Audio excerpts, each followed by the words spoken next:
So for our online audience and for the sake of the video recording, I will just once again thank the organizers for having invited me and Ralph to give a presentation in your special interest group on post-normal science this afternoon. And I will share my slides, which I am now able to do.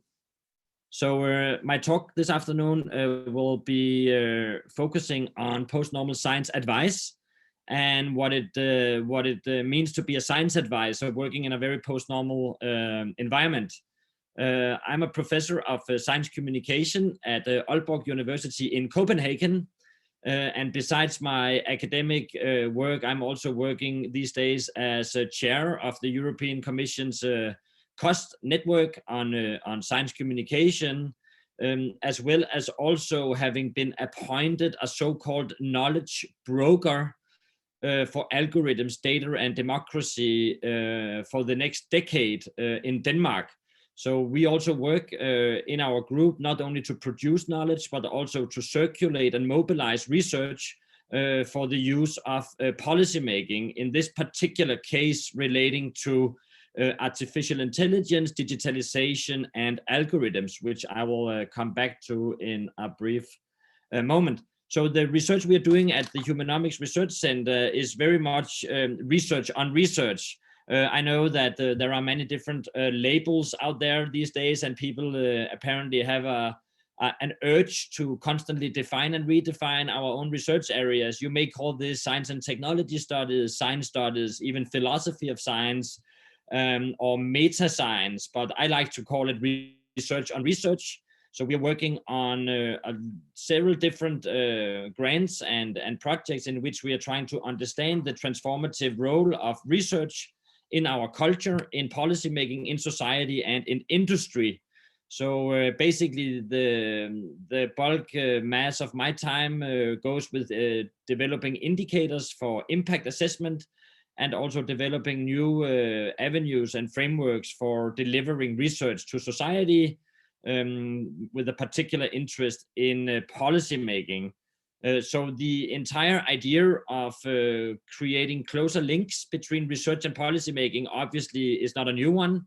It's a link that many different institutions, including the European Commission, the OECD, and national governments for many years have been advocating, but I believe that it's still an area that needs more attention from the scientific community, both in terms of developing methods, developing skill sets, developing infrastructure, but also, and that is not least as an important driver, also developing impact indicators and metrics for understanding the policy uptake and usability of research advice, and even further on to promote institutional change and to create incentive structures and rewards that actually encourages researchers to also become, at least as part-time appointees, advisors to government, advisors to policymakers.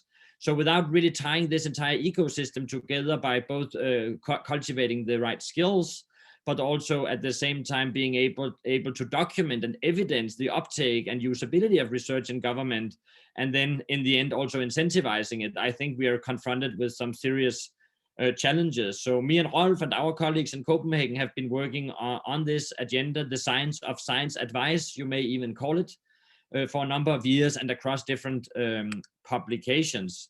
And as I said before, we are not the only one. As some of you will probably know, a lot of different institutions, including the European Commission, the OECD, the European academies, and also national governments have been, for now a number of years, been sort of circulating ideas and been calling upon more researchers that may be either internal government science services or external university experts to inform and help shape up new policies. Obviously not make any decisions or participate, as it were, necessarily in the decision-making process, but delivering expertise, advice, recommendations, data sets, different sorts of evidence. And me and Rolf here in Denmark was commissioned by the Danish government to do a review of the Danish ecosystem for science advice, which resulted in this publication, quite comprehensive publication, in which we are reviewing a number of different mechanisms and institutions for science advice in Denmark. I believe that Rolf will tell you a little bit more about that in a moment. We also published only this year a policy white paper on communicating science in times of COVID-19. As you can imagine, this has been an area of high societal interest, but also an area in which the research community has not really been used to experiencing quite so strong a demand for recommendations as the one we have currently been experiencing. There has been, obviously, as you will know, a strong call for epidemiologists, for modelers, for health scientists. But at the same time, we have seen numerous different countries in Europe also calling for communication researchers, behavioral psychologists, cognitive scientists, and even representatives of cultural studies, of ethics, of history, of urban studies, to also become part of the conversation on how to communicate science and government policies in an effective manner throughout such a complex emergent crisis as the current one. So some of the take-home messages from this report was actually that post-normal science is more relevant than ever as sort of a frame of reference, at least for the scientific community, to understand that how we are working during the current pandemic is not in the classical model of conducting normal science as Kuhn would have it. Simply, we do not have the time for it. Simply, the journals, the funding agencies cannot follow through. The rapid speed of the crisis unfolding also calls for scientists and researchers to work under quite different dimensions. Facts are uncertain, stakes are high, decisions are urgent, as I'm sure many of you will agree with. Also, we mentioned in the report that COVID-19 is as much a social and communication emergency as it is a health crisis. It is not so that a complex phenomenon like a pandemic can be nicely divided into disciplines, so that one discipline can take care of the health and vaccines, and another can take care of citizens' communication or building trust. These things are deeply interconnected, and it calls for a deeply inter- and transdisciplinary mode of working, so that we are able to tie together obviously the health sciences and the computing model, the genetic sequencing of the virus, with very complex social phenomena such as trust, compliance, understanding vaccine uptake or vaccine hesitancy, and also devising, as we have been helping the Danish ministries doing, a more citizen-centric methodology for communicating some of the science research and evidence behind the government measures taken in Denmark.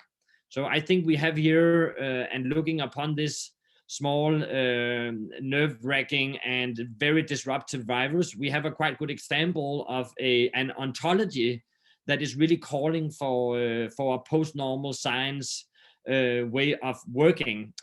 We can perhaps come back to this conversation later, but I think that the virus has made it quite clear that we cannot expect, when addressing such a complex phenomenon, to be working in a more normal science framework. There is simply not time to publish all the results, to do all the laboratory studies, to take the time to build up new disciplines, to work out new textbooks.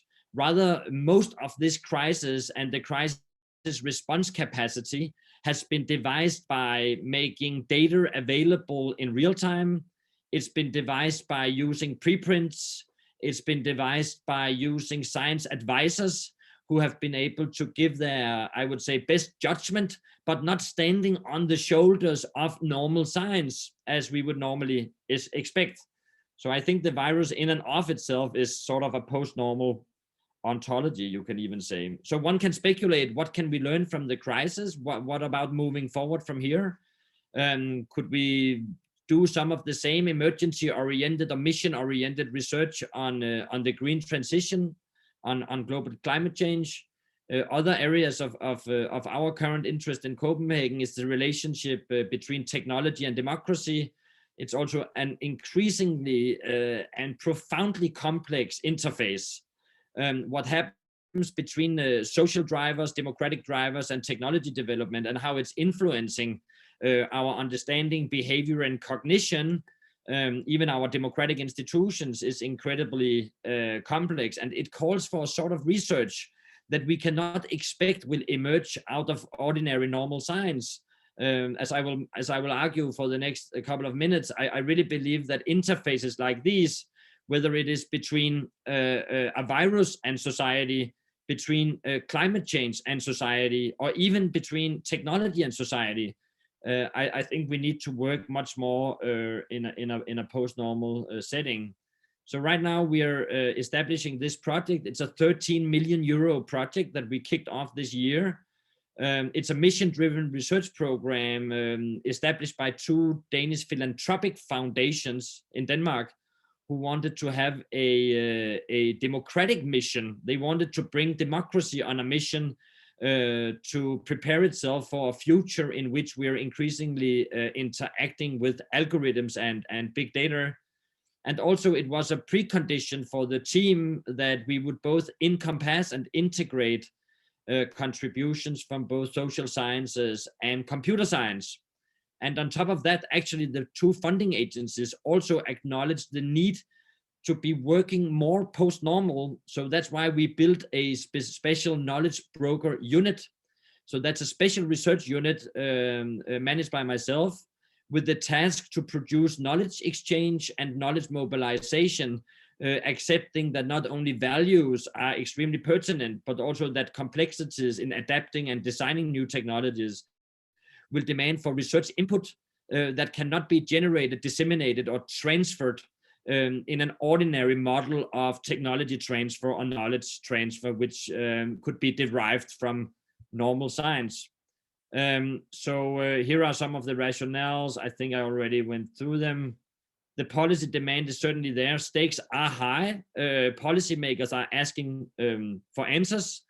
They are posing a lot of complex questions: how to legislate around AI, how to design AI ethically, how to include what is called a human-centric design principle. So how to actually start designing new algorithmic infrastructures by understanding the citizen and the citizen need, how to devise new strategies for the public sector, not only to regulate algorithms, but also to use algorithms, for example, predictive algorithms, responsible. So the number of different research questions being posed by external stakeholders is really enormous in this field. It's really a field, I would even compare it to the pandemic or to climate change. There is a huge demand for answers. There are a lot of values involved, and there are really some high stakes. We are talking about millions and billions of euros that depends on the advice, the judgment, the recommendations of, among others, scientists and scientific experts, as I said before, across different disciplines. So you can say here that establishing and designing a project like this one I'm speaking about, algorithm, data, and democracy, we cannot really wait around for normal science, the traditional notion of science, to really accumulate enough expertise to then later on in a more linear fashion start disseminating results, communicating results to the public. We can also not wait around. Decision stakes are simply too high to wait around or use the judgment of professionals. There is a lot of consultants. There's a lot of influence and advocacy groups, as you can probably imagine, around algorithms and data. A lot of companies, a lot of think tanks, consultants, which obviously and oftentimes do have good practices and do make good use of judgment. But we need more scientific advice really to engage in the discussion of how to design, implement, and also regulate different algorithmic systems for the public good. So this is where we are looking upon algorithmic controversies. We are using tools for controversy mapping among our different research groups. We are now 6 different research groups in the consortium. And what I try to urge the researchers to do is really to understand how to work in a more post-normal sense, where facts or technical systems might be unstable. Values will, by necessity, be disputed. But at the same time, as I showed you before in the slides about the government reports, the stakes are high and decisions are quite urgent. If governments around Europe will not take decisions or make decisions on algorithmic governance, these systems will simply overwhelm democracy. So stakes are certainly very high. This is where we find the controversies, and this is where we work under quite high levels of uncertainty and under quite high levels of decision stakes. So I hope at least you get my analogy here, that this is a helpful framework. So science and policy making, of course, are very distinct cultures, and they use very different epistemologies. I think most of us would agree on that. The place of social values is very different in science and policy making, and there is an increasing need to recognize that we should understand the boundary function, the boundary structures better. So this is what we have been doing by establishing a boundary institution or boundary unit within the project, which is this unit of knowledge brokering. Let me skip these quotes. What does knowledge brokering for artificial intelligence look like? Yeah, it's basically based on this claim that implementing responsible AI will require that researchers work together with decision makers, companies, and also citizens. And in order to do that, and in order to devise responsible algorithms, we need these post-normal knowledge brokers. So that is intermediaries who can translate technical jargon to decision makers, and who can then utilize the research input or the science advice to make legislative and policy decisions. So these are also intermediaries, or the ones we are trying to train, who can translate the social sciences into technical solutions, and also understand what type of technical solutions will have different consequences for social context, for democracy, for citizens. So we are trying to educate our researchers to understand that they also should work in a more post-normal way by engaging in this role as an intermediary who can speak to both sides, create a common language, and also unite sort of the different cultural contexts to create democratic solutions. Let me skip all this knowledge brokering, but I can give you one example of how we work in a more PNS inspired way by giving you one example of what we call policy laboratories.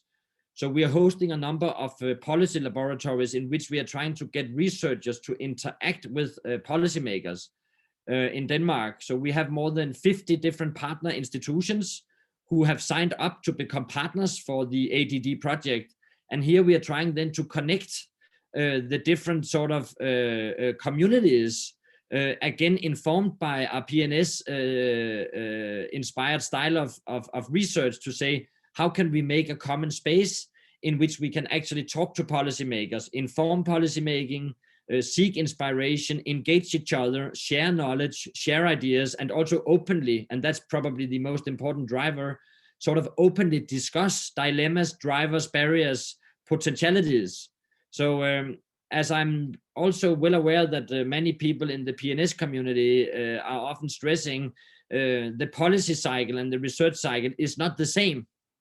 Of course, these are distinct sort of dynamics in reality, but there are certain overlaps. And there are research areas, as the one I have been speaking about this afternoon, where these overlaps become increasingly necessary to facilitate and to support by new mechanisms. So one example are these policy labs where we invite the researchers to come and join us. These are university researchers working across computer science, ethics, design thinking, history, law, media studies, and then in a more PNS-inspired way, actually engage with decision-making, acknowledging that uncertainties will always be part of the knowledge base, acknowledging that values are always entangled with the science, and also that decisions are urgent. So no matter what we believe, we need to make some decisions, whether they are legislative or even ordinary day-to-day policy decisions. I can give you as an anecdote a small mapping that until now we mapped out that more than 127 predictive algorithms are already active in the Danish government.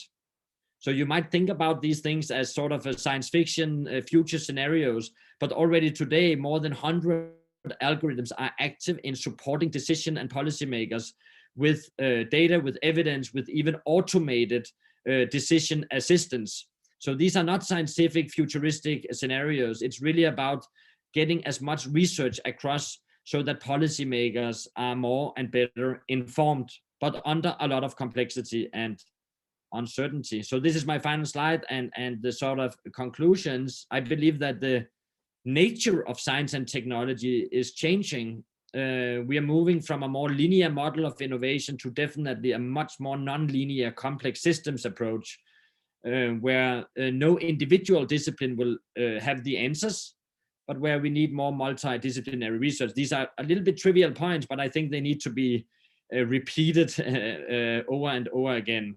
We also move from a more clear division of labor. So science takes care of science, policy making of policymaking, and company of industry and the marketplace, into more entangled complex systems. So what happens in industry have consequences for policymaking and government, has consequences for civil society, and again has relations to science and university-based activities. So we are moving from a more clear, let's say, Weberian division of labor in the classical modern project to much more complex, entangled, interconnected systems. So I gave you today, this afternoon, the case of AI applied to governance, but I'm sure we can discuss other cases. So I don't know if you agree here, but let's test the ground to say we are moving from normal to post-normal science advice, at least in the case of pandemics, climate change, and now also, as I'm arguing now, the algorithmic introduction of algorithms into society. The science is fairly complex, I must say. The science is increasingly impacting upon society.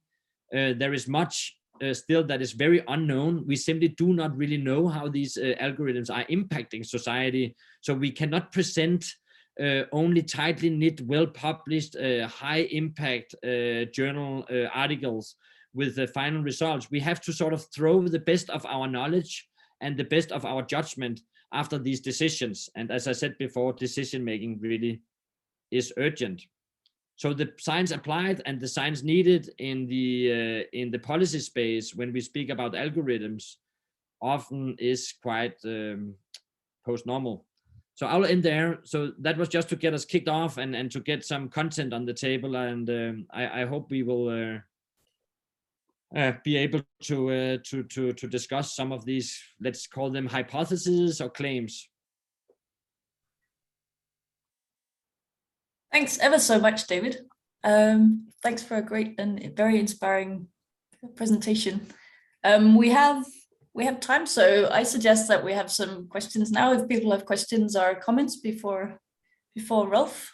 So 10-15 minutes, or sure. And I'll try to keep track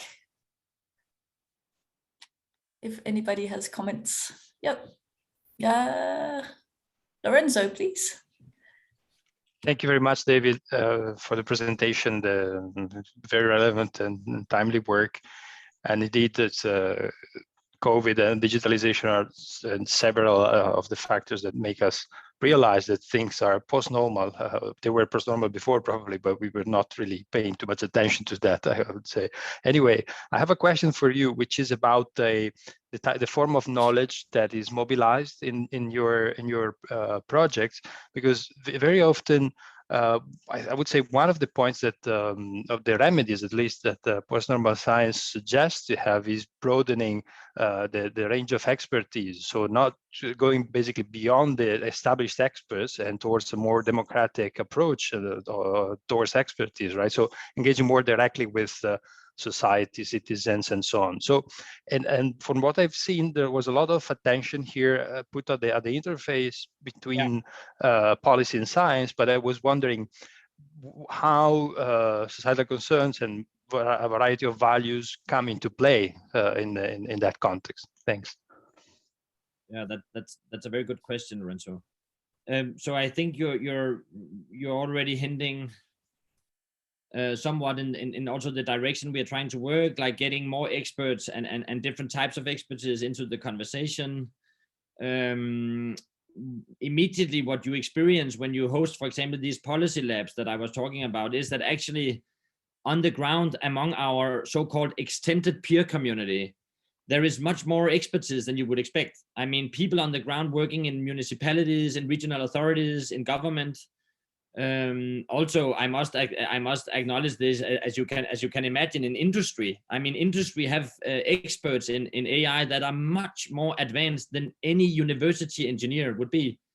So even university research as such is only one part of the is only one component.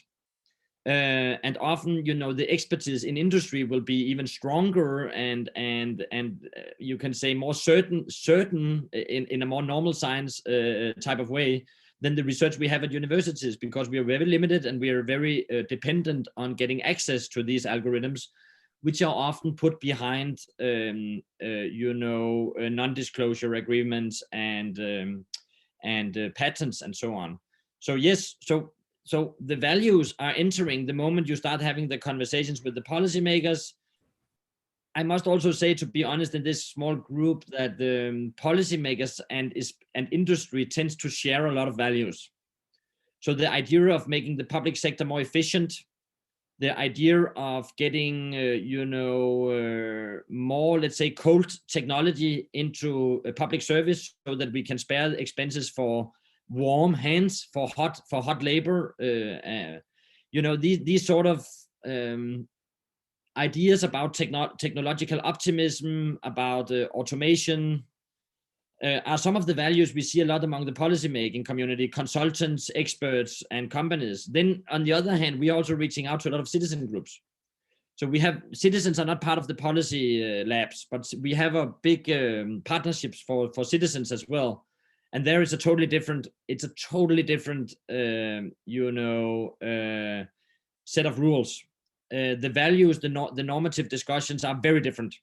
It's all about, you know, control society. It's about surveillance. It's about privacy. It's about cybersecurity. There is a lot of concerns about facial recognition, about permanent surveillance. And so we're trying also to get these data points, as it were, collected and analyzed. We just did a survey of more than 1,400 citizens and their perception of AI. But it's not easy for us as academic experts. It's not easy to get all those values to interact. Great, thank you for an extensive answer. And I think Nicola, you're next. Thank you, and thank you, David, for the interesting presentation.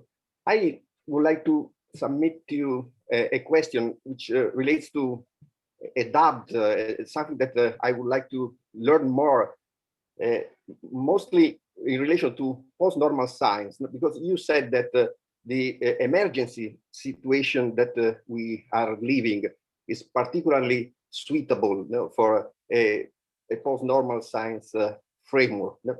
But considering also the way in which the post-normal approach is presented, I have the impression, you know, that it's a framework which refers to a situation of emergency constantly. So my question relates to the relation between violence, I would say, and the post-normal approach. I have in mind the state of exception of Carl Smith or Giorgio Agamben. No? Because, situations of emergency are a situation where violence can emerge also. In normal science, you know, we had a clear separation, no, between legislation and execution, for example. No? And this separation is a fragile barrier, no? Against the eruption of violence. No? And my question, because I've not an answer of this, as a post-normal science seems to refer to a situation of constant condition of emergency, do not we have the risk of eruption of stasis, no, which is a civil war, or biopolitics on the other end, on the institutional side? So what exactly prevents within the post-normal framework from the eruption of these two opposite kinds of violence? Yeah. I think that's a question for me, actually, and not for David. Yeah. Go ahead. Go ahead. For me, it's an opportunity to learn. I'm sorry, and whoever. I mean, perhaps let me give you a short comment and then leave the word to Silvio, because I would also be curious to hear your reflections, Silvio. But I think at least we,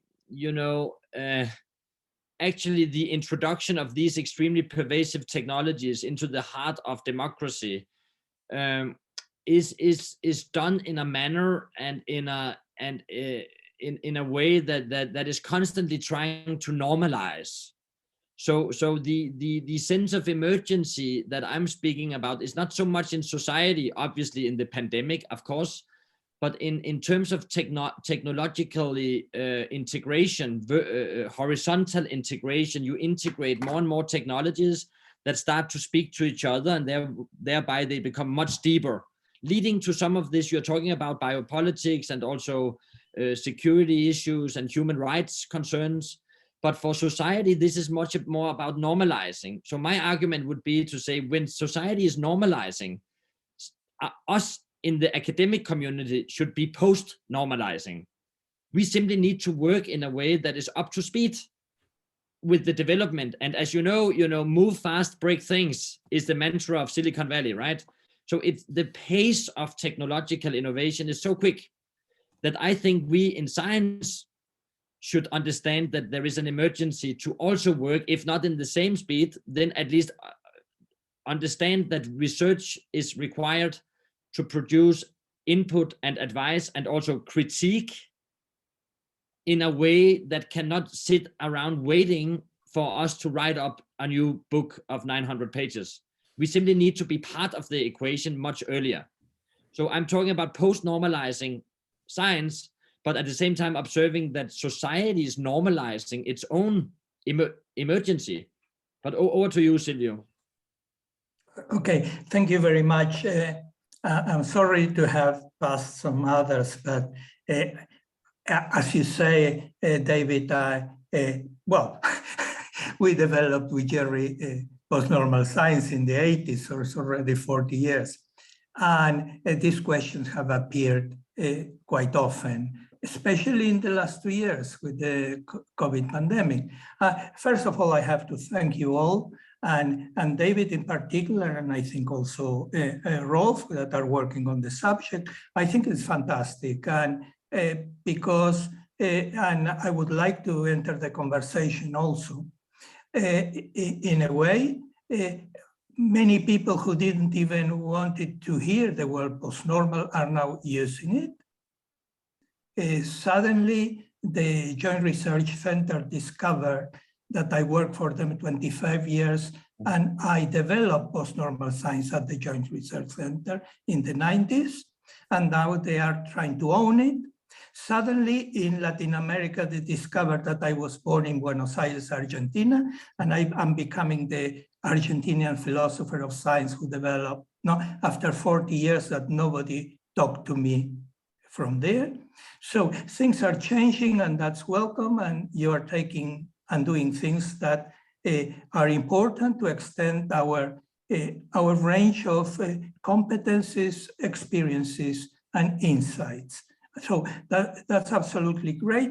The other thing is one doesn't have to apologize to say that where we are on, we come from something that is a parallel trajectory to post-normal science. I mean, we are, there are many ways in which this type of insights are trying to become operationalized, and we are not colonialists in that sense. We don't need to. I'm happy that they use the name, but it's not even necessary. Now, Nicola, I think David had a good answer in principle. Well, are we in a constant state of emergency? Well, it depends. I mean, it depends. And I would argue that, yes, we have lived through our history, in particular, without going too far back beyond, I mean, even to Westphalia. Westphalia and the modern European state is the result of a very serious crisis that had different aspects of it.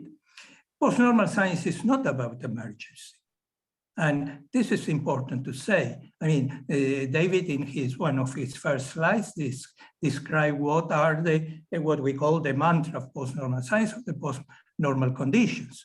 We never argue that science should be all like that or anything else. And we argue that under those conditions, which are clearly the conditions of COVID, the conditions of all the transitions to sustainability. We're working with Lorenzo also on those type of things, and the conditions of biodiversity loss, the conditions of a collapse of ecosystems. Now, so one is this. I'm sorry, Katerina, I'm taking a bit more time, but you stopped me. Please do. Conflict is a constant, okay? Conflict is a constant. Sometimes the conflict is implicit, and sometimes, and in some places, is quite explicit. As I say, since the last 2 years, I have been rediscovering my Latin American roots. And in Latin America, at this moment of time, post-normal science is a continuation of the work of Paulo Freire.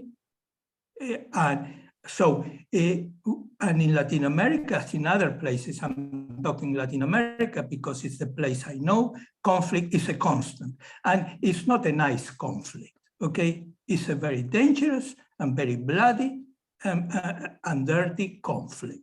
So, when we say, oh, we are trying to normalize conflict, well, conflict is very important, and I prefer at this stage conflict than consensus, which is the normalization process that David was mentioning. Now, the other point, and I will say 2 more things and then I come back if you want.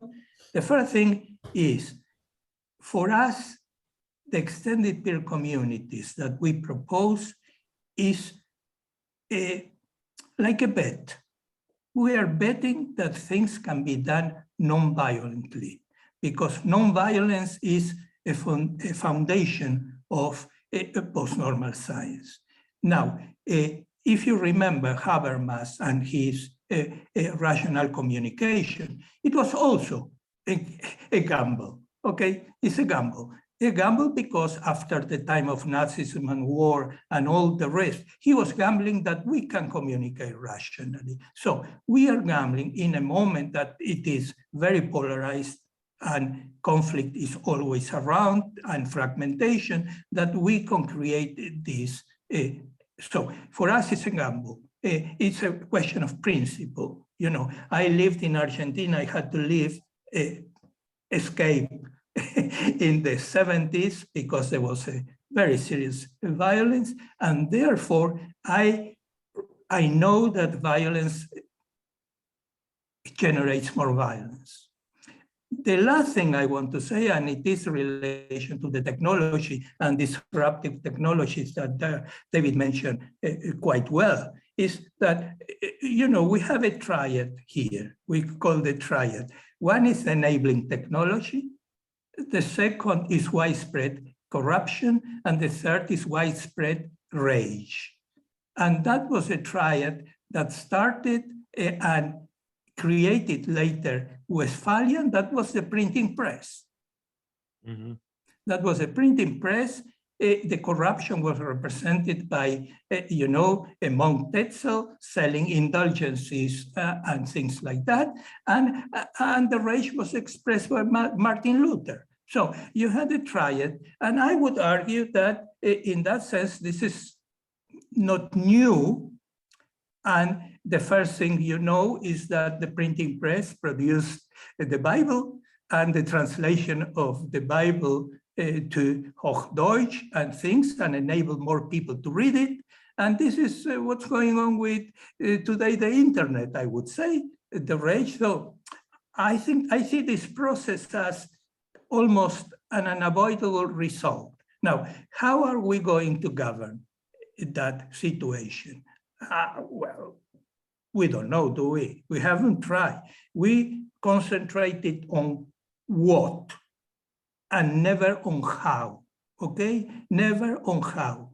And at this moment of time, because our gamble is for non-violence, we have to work together with people we don't like, we hate, we don't respect, but what is the alternative? Okay, so that is my quick answer. Thanks. Thank you. Thank you so much, Silvio. All right, I think so. Time is running. Paul, your hand is down. Yeah, I think go to Rolf now. Yep. Yes, please do. And yes, Rolf, looking forward to your presentation. And I have, in the meantime, made you a co-host. Yes, So- I noticed. So let's see if I can share my slides.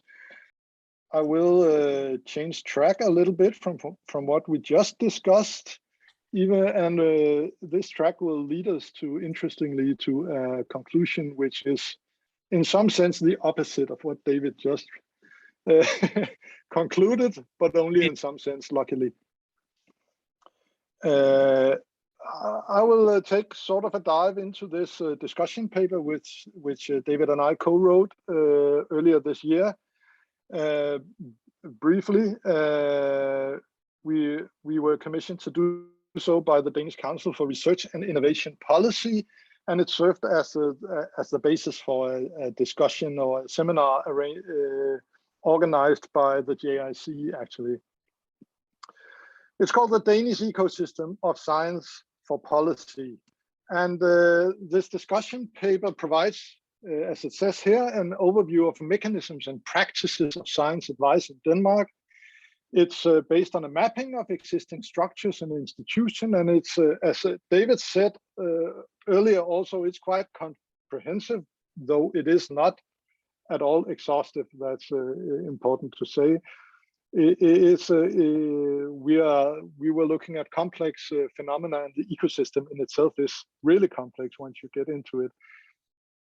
And that's probably also why it seems that no one actually has an overview of what's going on.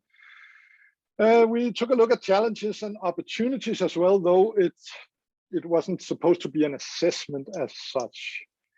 And importantly, this discussion paper does not address post-normal science explicitly, but nevertheless, there are a number of points which are worth bringing up in this context as well. And this is a list of some of the mechanisms that we identified, most of them. There are a number of different types of institutions in place: self-governing research institutions, government research institutions, government commissioned research advice, and so on and so forth. And they are based on different kinds of legislation, and they are supposed to do different things. For instance, the government research institutions are supposed to deliver research at the highest international level, as it says in the legislation. That is not the case for instance, self-governing research institutions or some of the other parts. There are different requirements. And one of the most important developments, which I will come back to, is that earlier on, like 20 years ago, the second line, the government research institutions, which are called sektorforskningsinstitutioner in Danish. We had quite a lot of those. I believe more than 30 in Denmark. Now we are down to 2, because because they were sort of merged with universities, and the things, the objectives, and the things they carried out are now turned into sort of framework agreements. So it's a fixed term contracts for providing research and advice and control mechanisms and such things. And these framework agreements are subject to competition among universities. So they last for like 5 years or so, and then then there's a competitive phase again, who gets to solve these problems next. And we have, from those established like permanent institutions like government research institutions, down to at the bottom, or near the bottom at least, individual advisors and ad hoc mechanisms, which can be established more or less on a day-to-day basis and be shut down again in the same way. And then there are these other intermediaries we have below, like think tanks and private consultants and stuff like that. To sort of get a clearer view of what these different mechanisms do and what they can do, we try to map out sort of this a list of competences and how well they perform in terms of generating new knowledge, in terms of synthesizing existing knowledge, in terms of translating and brokering knowledge to policymakers and practitioners, and in terms of, for instance, providing unsolicited input or requested input, how fast they move without breaking things, preferably, and how well they perform at identifying new options, at monitoring and evaluating things. And we made this matrix, which is an adaptation inspired from work by Peter Gluckman, whom some of you at least know, and we try to map out and see the more pluses you get, the better you are, according to our research and our assessment. And this is pretty difficult to get an overview from, so we made some visualizations in these radar charts like this, and it turns out that they actually have quite different profiles when you look at it like this. And it's also in many ways quite interesting to compare these different mechanisms. What we see here is, again, very briefly, time is running. If we look at, again, government research institutions at the top layer, second to the left, we see that they have, they seem to actually perform quite well on a lot of different issues. They are actually the most, perhaps the most robust mechanism for, if you look at across the board of competences. And to sort of connect this, that is sort of the what I will try to do next, connect this to the sort of discussion of post-normal science. We say that these different mechanisms, they will, to serve well in a sort of as a science advice mechanism in a post-normal situation, you might say. There are a number of competences which we did not put into our scoreboard, and that would be like competences for like interaction, or competences for understanding the sort of the needs of those you are advising, and other things in that direction. And if we zoom a bit in on this, this is as you can hear, my preferred mechanism in this talk, to perform well in advice. in this more like post-normal setting as that would require development and fine-tuning and maintenance of these skills for mutual understanding, skills for interaction, collaboration, co-creation, so on and so forth. And in some ways, at least, it seems like when we look at the Danish ecosystem, it seems like government research institutions are uniquely well equipped for these tasks, but unfortunately, most of them have been shut down, as I mentioned before, or at least merged with universities and turned into fixed-term contracts since back in the 1980s.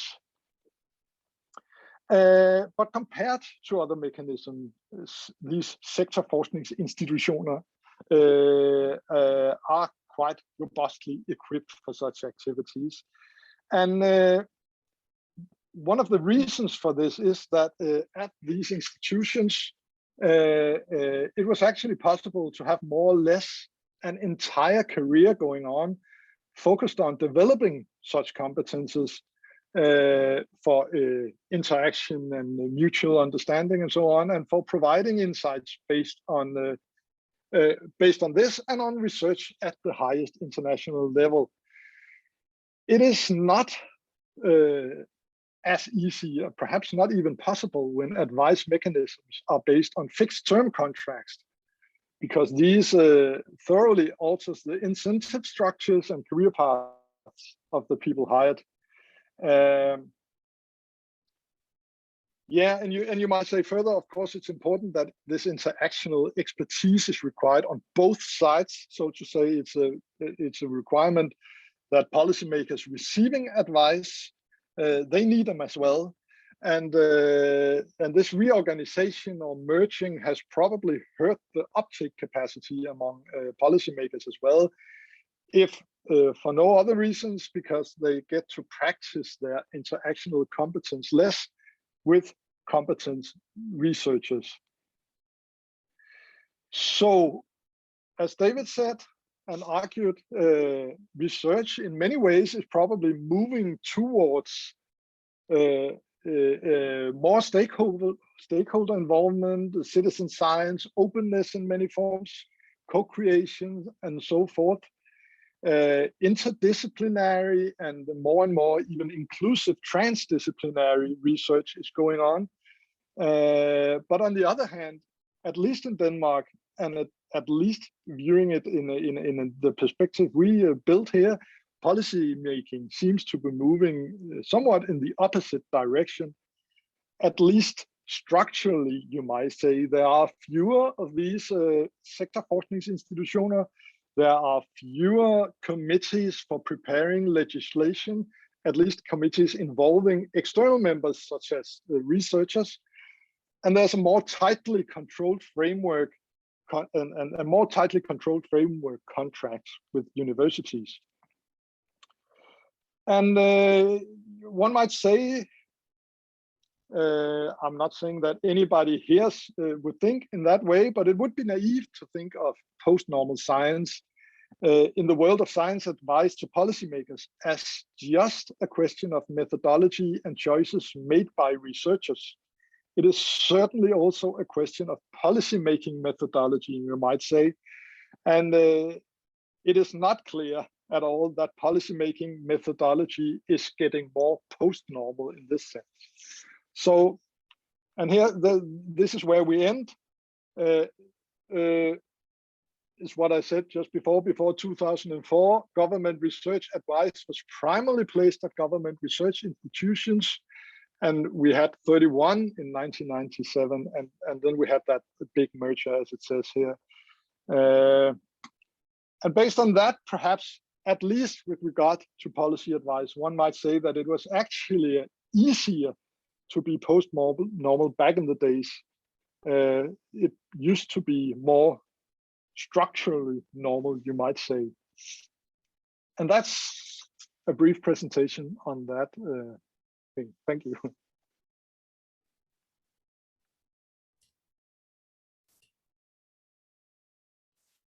Thanks so much. Thank you. for a great presentation. Yeah, so does anyone have comments or questions or? Thanks, Rolf. So yes, I'm continually thinking about, well, not continually, but you know, the how and when of that publics can input into the shape of science and technology, especially when so much of this is going on in commercial contexts.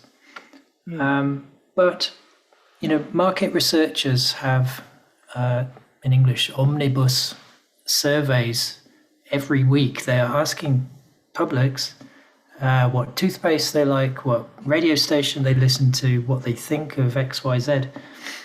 It would not be impossible, this is more of a comment really, I think, to include social policy questions, you know, science and technology policy questions as well. I don't know what you think.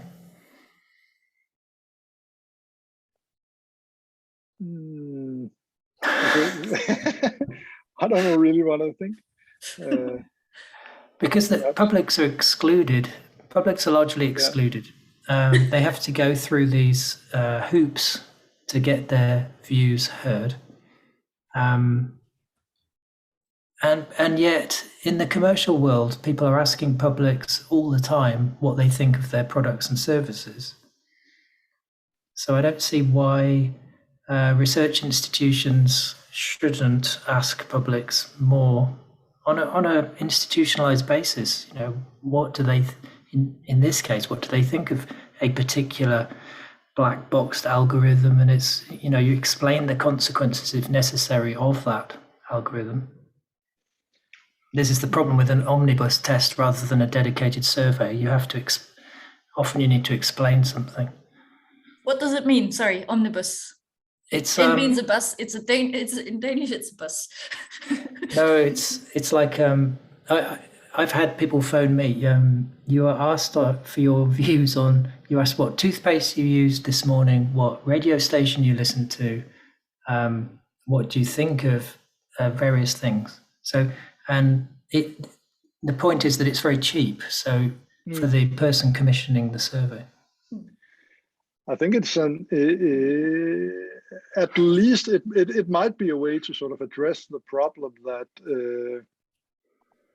even we had a discussion. We were at a seminar last week, I guess, discussing the new the developing regulations for AI in Europe, and we discussed the issue that. How can we, or at least actually I brought up the issue of how can we, how do we know how this affects the citizens, and if it has bad effects on them, will there be ways of sort of raising your hand and in the most radical version, shutting an AI down on algorithm or some decision process?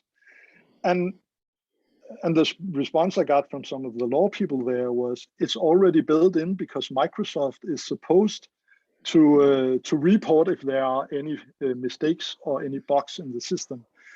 But I don't think that would actually capture everything. And I think your approach might be better, at least a way to sort of get at some of the.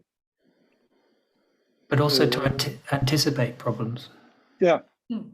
And catch them earlier, so we don't have to wait like 15 years to see. Now that was a serious problem. It turns out now you can sort of collect those that kind of information earlier. Yeah. Yep. Lorenzo? Yeah, it's a general question, actually, almost a curiosity. I was wondering, Rolf, how the results of your research were received by the ones who asked for that, and also whether you had the chance to also present these latest things in relation to reflections that in the past it was basically more post-normal, the structure of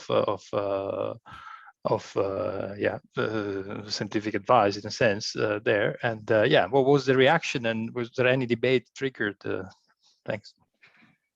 well, the reaction was very good actually, and I think most of the we didn't discuss the post-normal issues at that settings, but we discussed some ways forward, how to sort of possibilities for improvement, and indeed there are some attention paid to that these sector forskning institutions actually could deliver something that we may miss at this point. But most of all, I think and David can chip in on this as well. But I think the most interesting actually response is that people were very happy to get an overview. Even people working in the administration in Denmark don't have this kind of overview of which institutions are in place and what do they do. This in itself is an interesting finding, you might say. I think I could also add to that, Lorenzo, that when we made the legislative change to close these public laboratories that Rolf is speaking about, so the sector laboratories is just, as you know from other countries, it's government publicly run laboratories or science services, which was all closed down except 2. So we closed 17 of those. We merged them, as Rolf said, with universities, so they become merged into university. You can say, if you want to, if I'm not stretching it too far, they become normalized. As such, they lost a lot of the expertise on the ground of policy relevant knowledge, understanding the policy cycle, understanding how to advise citizens, policymakers, parliamentarians in the face of uncertainty, in the face of complexity, in the face of contested values. So all these competences, you could say, if I'm not stretching it too far, the PNS competences got lost, as Rolf said. They did, because the moment it got merged into university, 2 things happened. So one thing was that all the government science advice was put on a contract, and it was put on a contract in public procurement. So you would have to put in a bid for you to provide expertise to government. And you know as well as we do what happens when you are making research the subject of competition. Then people will start, funnily enough, to compete. And they will compete about how to present the most robust knowledge. That is the knowledge that is most, let's say, highly excellent, highly publicized, highly cited. So that's all the knowledge that is much more normal science, which is much more in the normal pipeline of the academic community, but does not translate at all to policymaking. So all the policymakers said, okay, we closed the policy-oriented laboratories. Then we got very good laboratories in universities, but they don't know how to work in a contested, high-stakes environment. So you, in a way, you did 2 things, and then that's the one thing that people wanted: more competition. That was back in the heydays of new public management. Competition is good. More competition is even better.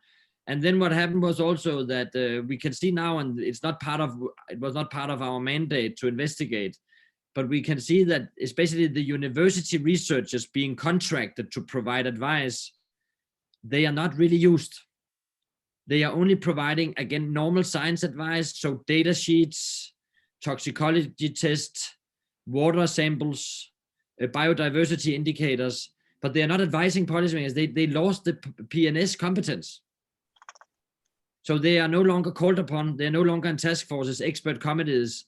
They are only providing raw data. And funnily enough, the 2 laboratories that kept going, that was exempted from the law, that was not merged, when we interviewed them, they are actually the only 2 ones that are still being used in a much more PNS inspired, perhaps I'm stretching the framework, but as I came to understand the PNS framework, they are working much more in an environment that resembles the entanglement of values, decision stakes, citizen groups, and policymaking, which the other institutions are not.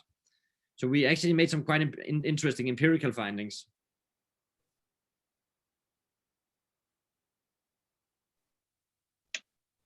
Thank you. That's very interesting.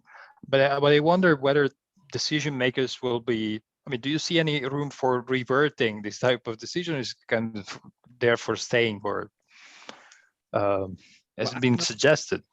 It's a very good question, Lorenzo. Perhaps Rolf can also speculate, but I think that policymakers now acknowledge and it's not to be provocative or unnecessarily confrontative this afternoon, but policymakers don't get the advice they need. So when me and Rolf is now running around as knowledge brokers, and we're organizing these expert committees and expert hearings, and we only have university professors, that is professors that now for 25 years has made a career in science, in normal science, and we ask them to provide input where stakes are high and values are disputed, they don't have an answer. I mean, among this group, I would love to invite you guys to Copenhagen and we could have a seminar. I'm sure your mindset is much better adapted to this situation, but in computer science, in pandemic management, in pandemic response capacity, these people are much more aligned with university careers, publishing, teaching, and you know what I call the library model of science, that if people are curious, they will come ask you and listen, like it was a book at the library. But as we all know, this is not how science works anymore. It's much more complex systems based. And actually, you can add to that it's not just a problem in computer science. You see that problem in social science as well, and in many other places. And I guess the problem, Lorenzo, with the question, are they going to establish such institutions again? I think that would be really, really difficult. Like some of those institutions had spent, you see that in the Netherlands, for instance, you have an institution that has spent, I don't know, 30, 40 years studying agriculture and having these giant areas of land where they experiment with different kinds of weeds and stuff. And this is not something you establish overnight. And I guess it's too long term for the taste of most politicians to start something like that up now. Perhaps, unfortunately. I mean, I don't know if anybody else wants, but perhaps one thing is to reorganize the science advisory system so we have more multidisciplinary advice, and perhaps have some more permanent groups that are appointed not when an emergency erupts, but a more permanent advisory system, so people could sort of learn some of these PNS-inspired values as a part-time job, not as a primary job in a government laboratory or university, but as being appointed government experts. I think the people we know working as appointed government experts, they do share some of these virtues. They know the policy circle, they know contested values, they know decision stakes. But put a professor in front of a parliamentary hearing and you will get 60 slides PowerPoint talk and no understanding of why the world works quite differently.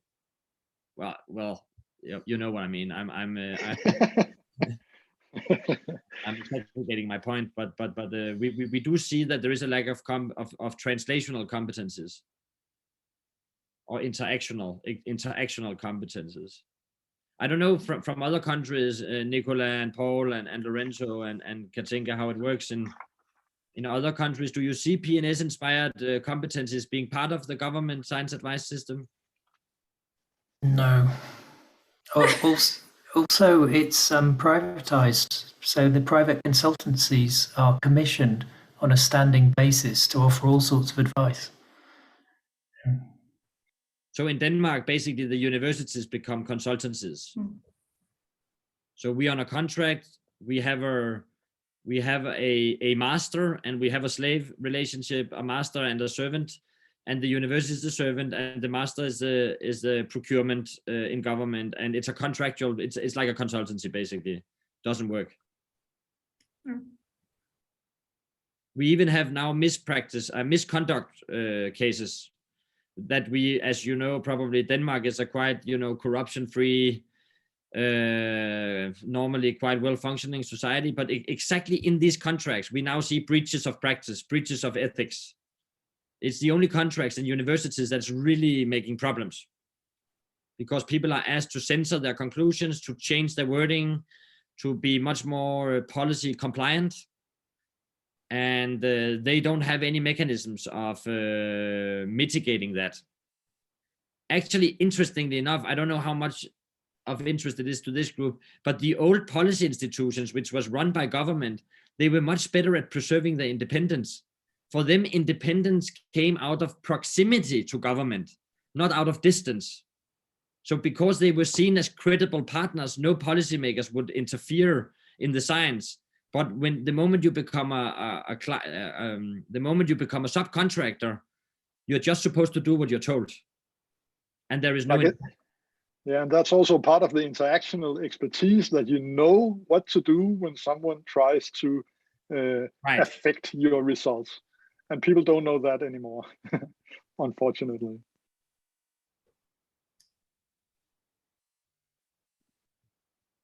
Yeah, I worked for a year at the Finnish Environment Institute, very large advisory body, and I liked that model, but it too, I could see there were still tensions between ministers and advisors. I don't know if you were there, Lorenzo, but I gave a talk recently in the EEA. I couldn't be there, unfortunately, but I know it was Camilla who invited you. Yeah.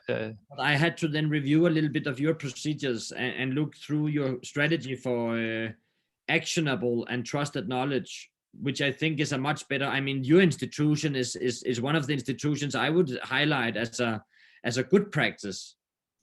That you have your independence, but you also have a quite solid understanding of your policy practice, and that you know you have different constituents in different countries and different audiences. But what I saw, I might be naive, but I saw from the management and our conversations, I think there was more than 100 participants. It was quite high level understanding of some of these intricacies. Yeah, I guess as you say, the proximity to policy processes makes the trick in a sense, no, because you can't escape that. So you have to face it almost every day, which creates some other types of challenges also. But yeah, indeed, it's also builds on expertise on how to navigate complex situations there. Yeah, absolutely. Yeah.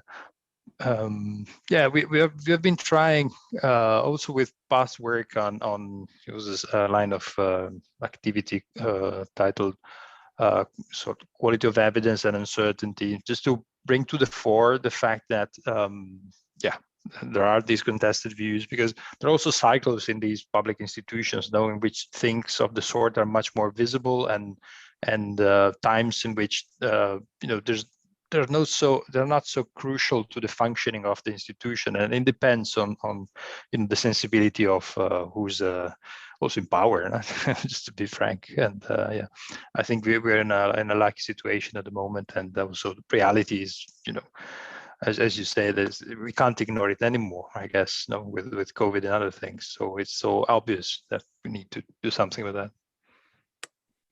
Interesting. I have another meeting starting in 5 minutes in a different part of town, so I will have to leave you now. But so thank you. Do you have a helicopter waiting? I hope so.